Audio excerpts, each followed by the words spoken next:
Hello and welcome to Real Men Feel. This is your host, Andy Grant. The response and feedback to my prior show, which was the first in a year, where I shared my recent long-term extended struggle and darkness, the response is bordered on overwhelming. And I need to call out once again Vanessa Cardenas. She sent all of her Instagram followers to the episode up on YouTube, resulting in the most comments for a Real Men Feel episode in its first day ever. And if you have yet to see her talking about betrayal, both being the betrayer and in being betrayed upon, be sure to look for Real Men Feel episodes 301 and 302. And at some point this summer, I will get back to having guests. But for now, I'm going to keep sharing what's going on for me with the intention that it connects and helps, possibly you. Back when I was a teenager, I developed this pattern of not feeling relief from depression and suicidal ideation until I'd made an attempt on my life. Because each time following an attempt, I ended up in a better feeling place.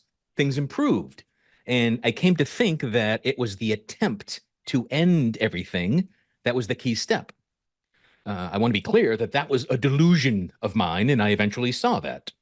In my early 20s, once I graduated from college, out in the working world, and so I think I was like 23, I put myself into a psychiatric hospital because I was in a time of tremendous suicidal ideation and depression and wanting to end it all. And I remember feeling so bizarrely proud and that I had gotten help without making an attempt. I felt like I was such an adult. I thought I'd finally learned my lesson. This is great. Anyway, after years off and on of trying medication and therapists and personal growth and energy work and spiritual growth, I've still find myself in long periods of wanting to give up on everything. These times happen, well, or at least they are prolonged by the fact that I stop doing everything that ever worked for me. Right? As I dip into negativity, I reject all positivity. I have this all or nothing attitude, and I always have. When things get challenging, I retreat. I give up. I'll quit. And I don't mean every single time. I've certainly, done challenging things and overcome odds and, had a lot of successes. I'm speaking in generalities a bit. 2 years ago, I had an 8-month prolonged period of depression until I started doing all the things that had worked for me previously. I picked those habits up again. And I was sure that I would never repeat that pattern again. Yet I did. And I did it even more by going close to a full year of self-inflicted misery. Why? In the prior episode, I shared that when I explored via meditation and journaling why I resisted feeling better, I get that it is rooted in this perceived lack of worthiness in myself. There was a story I share in my book, Still Here, and I've talked about in many interviews I've ever done, that back when I think I was 19 years old, and I'd just made another attempt on my life, and it was an attempt using a means that had already not worked. And I remember I've given up, and I'm just sobbing hard and seeing this futile pattern that I'm in. And I remember really begging God, I think for the first time. I was not raised with any sort of religion, so God wasn't a conscious part of my experience, but it was a true a dark night of the soul time for me. And I felt, heard, received a message. And it did not feel like it was my own thoughts or mind, mostly because it was it was uplifting. It was more positive. It wasn't judgmental, which is normally how my mind talks back to me. But the core message was that sharing your experience will make all of this worthwhile, and that I'm not meant to die this way or at this age. And after that, I sought help and began the rest of my lifelong process of continuing to get help. I'm wondering if now, as an adult, that I'm chasing that confirmation experience again and again. I want some sort of mystical, spiritual experience that I can't deny that I'm supposed to be here. And I act like if that happens, that's all I need. But I've had that happen in the past. So it kind of like wears off or doubts get louder again later. It's, it's almost like I'm a drug addict and I'm looking for a stronger and stronger high. The, the confirmation for life has to be stronger each time. Like I'm jonesing for a sign from the universe, from God, that I'm supposed to be here. And every time there's the subtle, quiet message of no, you know you can't die, right? I mean, I'm meant to be here. Somehow that's not enough. I fight it, ignore it, resist it, belittle it because I want something so blatant, so awe-inspiring that there's simply no denying or ignoring it, and that I'm convinced I must live and never have another doubt. Perhaps, and indeed most likely, that just doesn't exist. I think just over 10 days ago, I first shared some of my experience about getting laid off on top of a already existing depression. I'd posted it up on LinkedIn. And a woman reached out to me about being on a special panel show she was putting together for Father's Day on positive male role models. I was like, what the fuck? Did you not read this? Did you not hear what I'm going through? How the fuck am I a role model?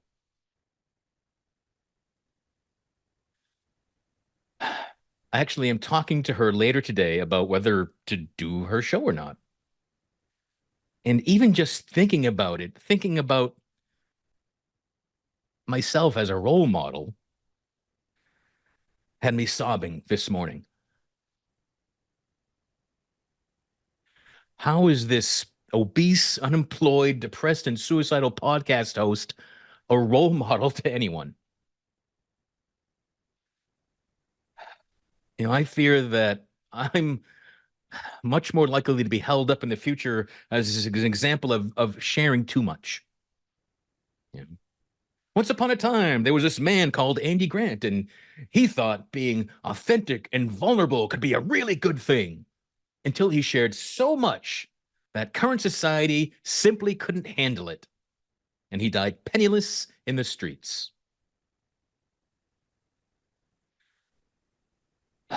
Last December, a few months into the depression, I went on antidepressants. And, honestly, I'm pretty sure I went to my doctor hoping to receive something I could OD on. But regardless of what got me there, I took the medication as directed until it was gone. And I felt this emotional floor from the meds. I could not feel as low as I could and had been, but my suicidal thoughts, the all or nothing, the doom and gloom, the hopelessness, that was all unchanged. So I didn't bother refilling the bottle. 2 years ago, when this prior prolonged episode of darkness, when I came out of that, I began seeing a counselor again for the first time in many years. And that work lasted about 6 months, I think. We focused on kind of one of the last things I hadn't really dived into as heavily as perhaps I should have, and that was on my childhood sexual abuse. Anyway, we worked on that, focused on that, did a lot of healing around that until, my counselor, my therapist said, I think we're done. And I was like, wow, awesome. And I took that as I am done forever. I am fully, completely healed. I felt proud and accomplished, but also all or nothing thinking was sure that I would never feel depressed again. In that period of darkness 2 years ago, and in this most recent bout, which is just wrapping up, to get me out of it, I returned to some rituals and practices I've learned from the Modern Mystery School, as well as things like journaling and a gratitude practice and exercise and eating much better foods, things I've learned, practiced, and shared truly for the last 20 years. So, over my adult life, I have tried meditation, counseling, personal growth, energy work, spiritual healing. I'm realizing I've done one, but not all of them at any particular time. And then I've chosen to do none of them and am somehow surprised to find myself at the bottom of my emotional and mood elevator. So I'm living both ends of my all or nothing thinking. And I must want to be at the bottom of all my possible moods and outlooks. But why? Maybe, well, there's no maybe about it. There are times I need all the possible tools. And this is one of those times. I started taking antidepressants again today. I placed a call to the last psychologist I worked with, which I think like 15 years ago. A woman I write about in my book Still Here. She was the first person to talk about energy work and spirituality in terms of mental health and wellness. She wasn't just take this pill and go away kind of a person. Again, I said I'm back doing rituals, exercise, green smoothies, but my wife keeps reminding me that I can't expect to go 100 miles per hour right away. And well, no, I do expect to do that. Uh, I just need to accept that it isn't best or realistic. Yesterday I was feeling so good that I was thinking to myself, maybe I don't need to go on these pills. Maybe I don't need to call a counselor at all. That's the danger of feeling better when you have an all or nothing mindset. I've really got to appreciate the small steps and appreciate the significance of doing, 3 positive things today as opposed to spending a 12-hour day doing productive, positive things. One recent comment on the last episode was that I need to love myself. And that was something I've written and shared and talked about often. But, and it's true, we all need to love ourselves. But when depressed, I can hide in bed all day and convince myself that that's loving myself. I can love myself and not love life. I can love myself and want to die again in this distorted place that I've been. I much rather need to learn not to judge myself while also moving forward and truly knowing myself. There still must be something in me that I don't want to know or accept, which turns me to shut it all down, right? All of me. I have to push through the frustration that neither healing nor growth is linear.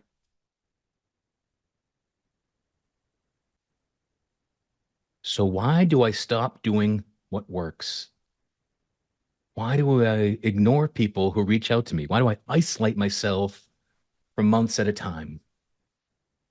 What am I trying to prove?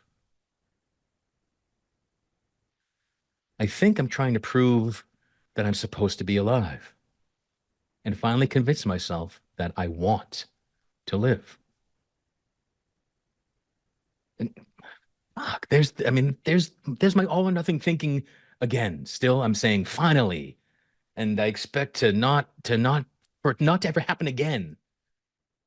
Maybe I'm going to have to do this over and over and over. I'm now willing to do whatever it takes to feel better. And hopefully, if I ever take a downturn again, I'll do enough so this pattern of prolonging the downslide dissolves. I don't want us to beat this record of a full year of misery. I don't want to be tempted to break that. Any interest in that? But to be honest, I'm scared. I'm scared whether I'm really able or willing to do all of this.